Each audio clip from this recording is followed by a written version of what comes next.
Hey guys, welcome back to the channel. This is episode 3 of our build series. We're going to be covering building our post brackets, getting our posts made, and then getting our trusses up. If you haven't already, please like, share, subscribe. We're excited to show you what we've gotten done.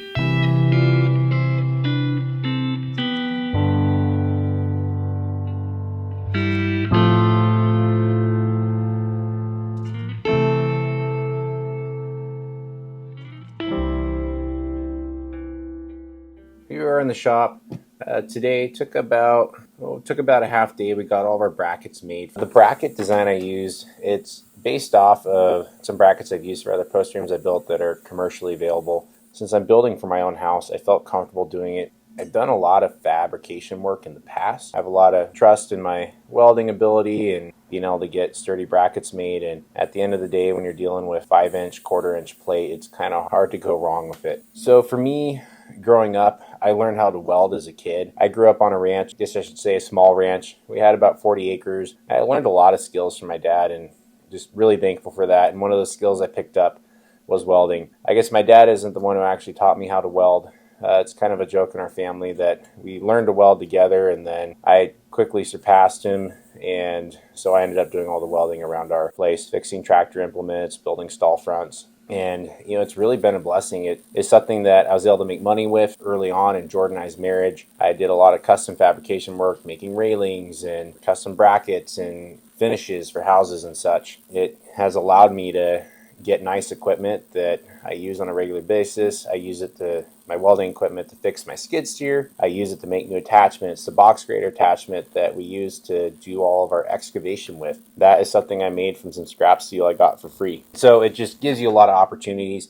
I started learning on a $100 Harbor Freight 110 welder. And so it's something you can do too if you can find a mentor that can teach you how to do it. I was pretty lucky to have a mentor who was a fabricator, professional welder that owned a shop, and he's the one who actually taught me how to weld. You can learn from YouTube, or if you have a friend that knows how to weld, they can teach you, but for $100 for a welder and then a grinder, you can start doing it yourself. We're here a couple weeks after we poured, so our concrete's set up, it's hard, and we're drilling in our post brackets. I got them all laid out first. We're using 5-inch bolts to bolt in. I have wet set brackets and it works really good. I like doing it this way with only 9-foot walls. I'm not that concerned about the brackets, but you can even go up. You can still go up a standard height for a lot of post frame buildings are 16, 18 feet. It depends on where you are, your loads, your wind forces and such, your snow loads. But for what I'm doing here, the drill set brackets work great, and it's nice because they're not in the way while you're pouring, and you're not having to try to work around them while you're finishing your concrete or try to set them after you pour in the right spot. So once we got the bracket set, I started working on posts. I put a lot of thought in the posts. I build with commercially available glue lambs, 3-ply glue lambs, 2x6. Where I'm at locally, I could only get them in 16-foot lengths. I did a lot of research, and you can buy commercially available either glue lamb or nail lamb. And so I decided to make my own nail laminated posts. I felt really good about it, because again, we're only going up 9 feet. I put nails in it, and I'm also adding structural screws into my posts to get the strength I need. The other nice thing about building my own posts is that I'm not having to use the manufactured ones, which they get planed down, so they're not a true 5.5-inch like a 2x6. They're really more like 5 and an 8, 5 1/4. And so it's not a big deal, but the way I'm framing this building is it's new for me. Usually I do traditional girts on the outside of my post frames, but I'm doing commercial girts on this building, which is something we'll dive into more later. But the nice thing is that my walls are going to be a standard 2x6 thickness, so standard door jambs and such are going to fit. I'm not going to have to modify or add to my door jambs. I'm going to have a true 2x6 wall. It also saves a little bit of lumber because you aren't having to do a girt on either side like you would have to if a standard post frame. The other thing I like about it is that you do get stiffer walls. With a traditional post frame and girts on the outside, I have noticed that you can get a little bit of flex in the walls. For the house, I didn't want that. Doing commercial girts, still get those same stiff walls. So here you can see I got my posts up. I got them notched out to receive my trusses. And so now I'm at a spot. I've got the edges braced. I'm all plumb.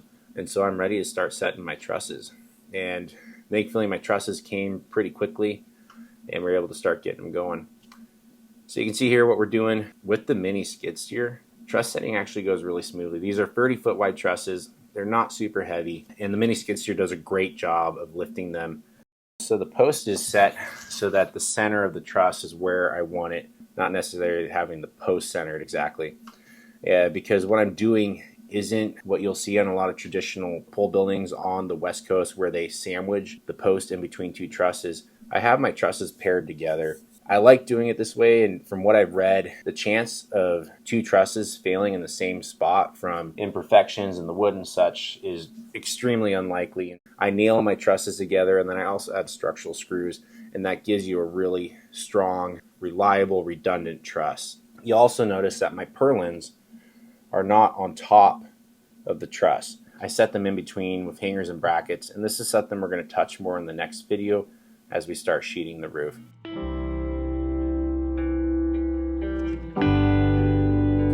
This is the beginning.